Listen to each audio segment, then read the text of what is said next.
Assalamualaikum warahmatullahi wabarakatuh dan selamat pagi semuanya, khususnya Kota Balikpapan. Selamat datang di channelnya Raffi Majid. Semoga hari ini Anda semuanya sehat walafiat dan dilancarkan rezekinya. Pada hari ini saya akan mereview suasana di atas kapal.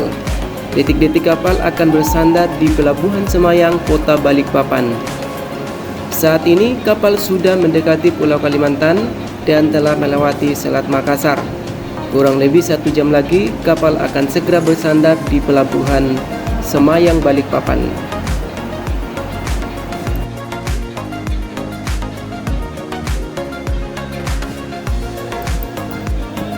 Balikpapan adalah sebuah kota di Provinsi Kalimantan Timur. Kota ini merupakan pusat bisnis dan industri. Balikpapan merupakan salah satu dari 3 gerbang menuju ibu kota Indonesia yang baru.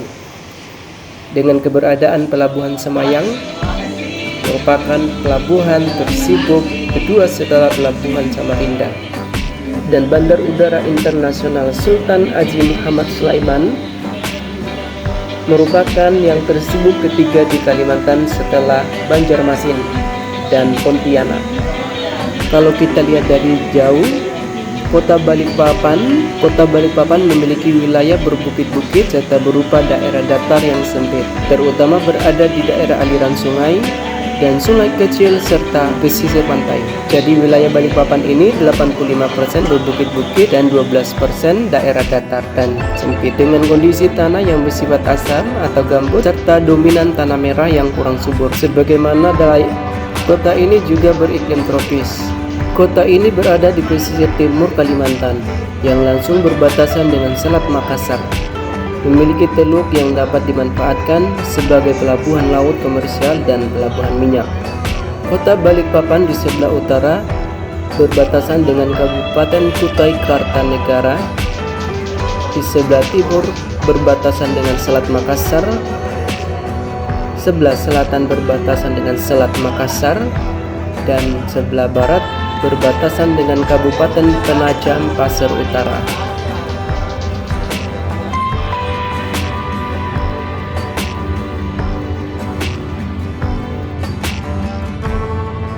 Secara umum Kota Balikpapan berada pada ketinggian 0 sampai 100 meter di atas permukaan laut. Suhu udara di wilayah Kota Balikpapan berada pada 23 derajat sampai 32 derajat Celcius dengan tingkat kelembapan relatif sebesar kurang lebih 84%. Ya, inilah view Kota Balikpapan dari arah laut di atas kapal. Saat ini kita sudah berada di Teluk Balikpapan di pesisir timur Pulau Kalimantan dengan kedalaman 40 sampai 45 meter. Ya, secara morfologi permukaan dasar laut di bagian tengah Teluk Balikpapan ini terdapat palung laut dengan kedalaman maksimal hingga kurang lebih 45 meter yang berwarna biru hingga keungu-unguan. Ya, jadi Teluk Balikpapan yang berwarna biru ini kedalamannya kurang lebih 45 meter. Jadi guys, sebagai informasi, Teluk Balikpapan ini merupakan jalur logistik pembangunan ibu kota negara. Meski sebagian besar wilayah dari Teluk Balikpapan ini tidak termasuk ke dalam wilayah ibu kota masa depan.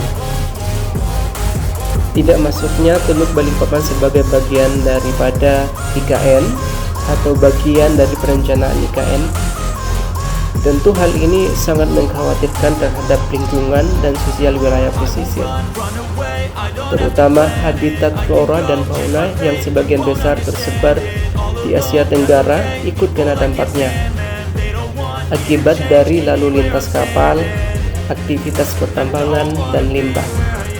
Ancaman-ancaman inilah yang nantinya akan kita temui di Teluk Balikpapan. Salah satu hewan endemik yang ada di Teluk Balikpapan ini adalah pesut pesisir. Berdasarkan informasi, jumlah pesut pesisir di perairan Teluk Balikpapan ini hanya sebanyak 73 ekor. Pesut pesisir ini adalah sepupu dari pesut Mahakam yang lebih terkenal dan merupakan simbol kota Samarinda. Banyak orang yang menyebut kedua jenis pesut ini sebagai pesut Mahakam, padahal secara genetika keduanya berbeda. Kondisi populasi keduanya tidak jauh berbeda. Pesut Mahakam yang menghuni Sungai Mahakam jumlahnya tinggal 67 ekor, sehingga harapannya dalam pembangunan IKN ini juga harus memperhatikan dampak buruk dari rusaknya habitat flora dan fauna endemik. Minimal harus ada perencanaan dan penanggulangan untuk menghindari rusaknya habitat flora dan fauna endemik yang ada di Teluk Balikpapan ini. Ya, jadi jika kita lihat, Teluk Balikpapan ini cukup ramai karena banyak dilalui kapal, baik kapal penumpang, kapal feri, kapal pesiar, kapal tongkang pengangkut batu bara, kapal tanker pengangkut minyak, dan kapal pengangkut logistik pembangunan IKN. Jarak Balikpapan ke ibu kota negara cukup dekat. Jarak tempuh hanya memakan waktu 1 jam dengan menyeberang menggunakan kapal feri yang setiap waktu selalu tersedia dari pelabuhan Karingau.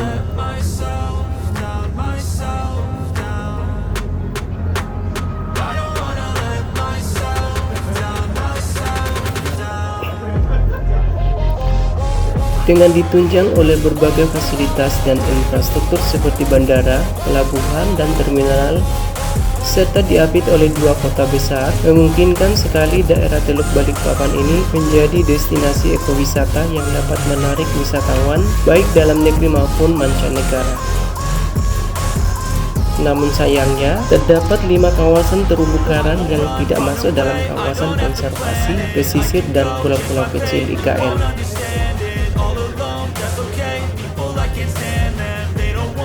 Selain itu, keberadaan 2 kawasan industri dan keberadaan kapal-kapal yang berlabuh di Teluk Balikpapan telah memarginalkan masyarakat pesisir karena mempersempit area penangkapan ikan. Pencemaran limbah industri, alih fungsi kawasan mangrove hutan membuktikan penegakan regulasi masih lemah di area tersebut. Padahal, hasil tangkapan laut mereka memiliki kualitas ekspor. Sebagai alternatif, solusi kedepannya dengan konsep IKN sebagai kota hijau yang memiliki banyak flora dan fauna langka, wisata dapat didorong menjadi mata pencaharian baru bagi masyarakat pesisir. Ya, sebagai informasi, IKN ini memiliki 3 pembagian wilayah, yaitu kawasan inti IKN seluas kurang lebih 56.180,75 hektar, kemudian kawasan pengembangan IKN sekitar kurang lebih 199.961,95 hektar, dan wilayah perairan laut IKN seluas kurang lebih 68.189,75 hektar. Status Teluk Balikpapan ditetapkan menjadi area konservasi dari Kota Balikpapan dan masuk ke dalam kawasan strategi nasional. Jadi guys, Kota Balikpapan terkenal dengan julukan Kota Minyak karena sangat lekat dengan pertambangan minyak. Jadi dalam sejarahnya, Balikpapan ini mulanya kampung nelayan yang terletak di tepi selat Makassar pada abad ke-19. Kota ini akan menjadi kota penyangga jika ibu kota negara baru nantinya dipindahkan ke perbatasan Kabupaten Penajam Pasar Utara dan Kutai Kartanegara. Secara geografi, Kota Balikpapan memiliki wilayah 85% berbukit-bukit serta 12% berupa daerah datar yang sempit, terutama berada di daerah aliran sungai dan sungai Kesit serta pesisir pantai. Jadi guys, sebagai informasi, sebelum terjadi bencana tumpahan minyak, terumbu karang Teluk Balikpapan merupakan terumbu karang terunik di Indonesia. Dan saat ini kerusakannya sudah dalam kategori parah. Saat itu teluk sudah mengalami sedimentasi tinggi karena menjadi muara sedimen daratan dari 10 buah sungai. Jadi pada tahun 2011, laju sedimentasi Teluk Balikpapan mencapai 7 ton per hektar per tahun, sehingga dasar teluk menjadi lebih dangkal 17 meter hanya dalam kurun waktu 6 tahun saja.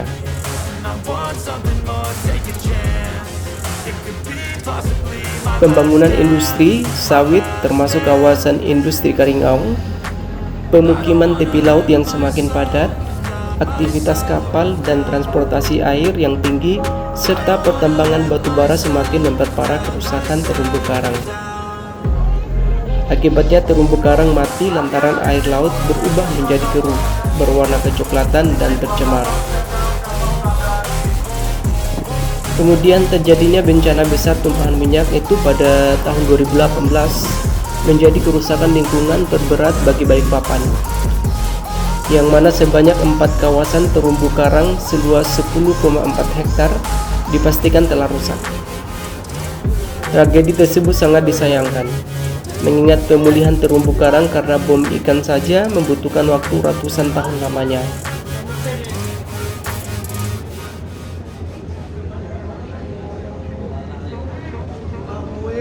Badan Keamanan Laut menegaskan, bila di luar negeri setetes minyak jatuh ke laut sudah merupakan pelanggaran berat, sementara di Indonesia penegakan hukum masih lemah. Jadi apabila terumbu karang mati, maka berbagai biota laut teluk ikut berkurang, karena terumbu karang merupakan rumah, tempat bertelur, serta perawatan biota laut, sehingga dapat memicu konflik perikanan antara nelayan Balikpapan dan penajam Pasir Utara. Budidaya rumput laut penajam Pasir Utara juga turut terancam. Gelombang tinggi dengan mudahnya menerjang pesisir sebab terumbu karang berperan membantu bakau dalam meredam ombak. Jadi bagaimana dengan perpindahan IKN nantinya? Jadi perlu perencanaan, pertimbangan, penanggulangan agar nanti tidak merusak biota laut maupun flora dan fauna yang ada di Balikpapan.